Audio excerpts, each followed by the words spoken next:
Welcome to my tiny kitchen. It's not too late to start baking that Christmas cake showstopper. Watch this step-by-step video and learn how to make that perfect Christmas cake. The list in the description is a guideline. You can swap them out by replacing the lesser favorite ones in weight with your favorite. Start by washing the fruit. This may seem like a bizarre step, but it will help the fruit to absorb the alcohol far more quicker and will not dry out during the baking. Leave to drain for a few minutes, or if you're short on time, squeeze out the excess water. Then add in the brandy,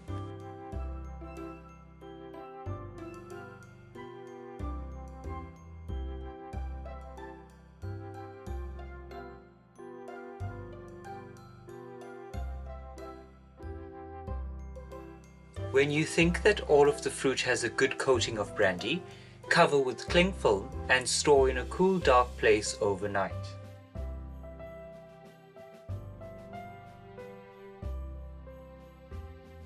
By the next morning, the fruit would have plumped up and absorbed the brandy. A quick mix before baking.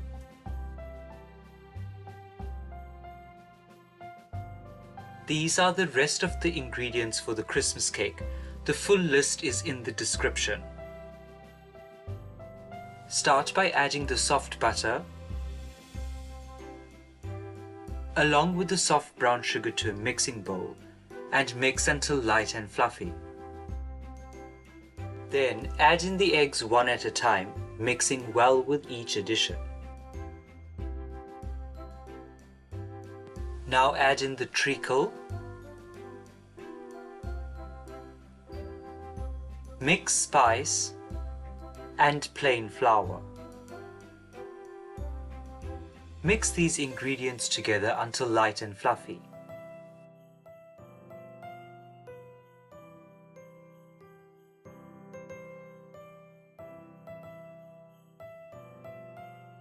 Once there are no lumps of any unmixed bits, add in the roughly chopped blanched almonds and the soaked dried fruit.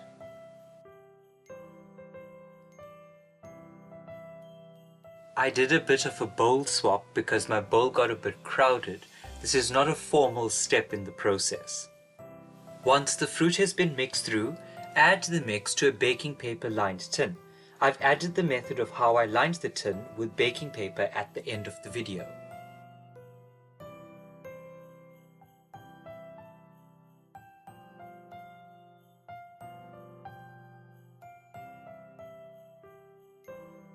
Once flattened, bake in a preheated oven at 150 degrees Celsius for an hour. Then, reduce the temperature to 140 degrees Celsius and bake for a further 90 to 120 minutes. The cake is ready when an inserted knife or skewer comes out clean. Once the cake is out of the oven, prick the cake with a skewer.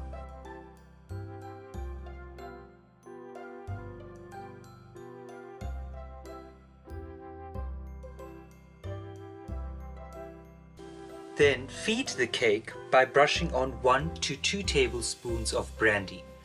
This is the way you can feed the cake once every 2 weeks.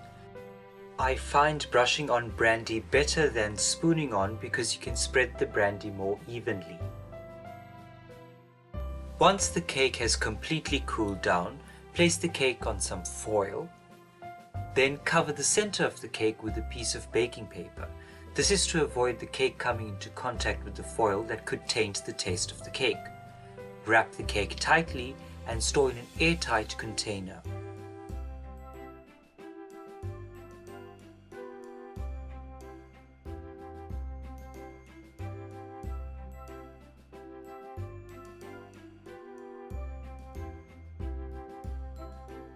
I look forward to sharing with you the way I decorate the cake in December.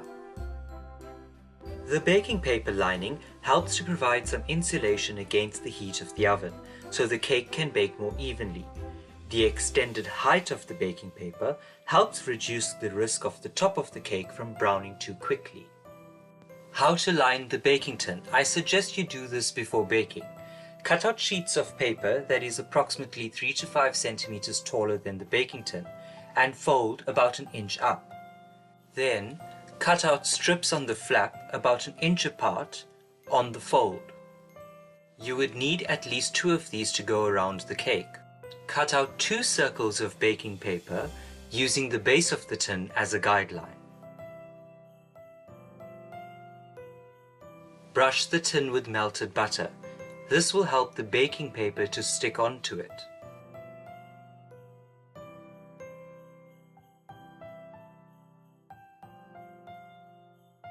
Then, place on a round cutout of baking paper at the base of the tin. Brush with melted butter at the edges of the baking paper.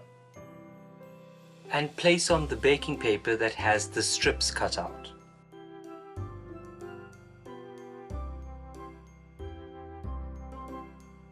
Dab on a bit of butter. And place the other round baking paper. Press in, maintaining the sharp angle of the cake, then brush on a bit of butter and place 2 more strips of baking paper on the sides. And there you have it. Thank you so much for watching this video. Don't forget to check out the Christmas playlist for more Christmas ideas.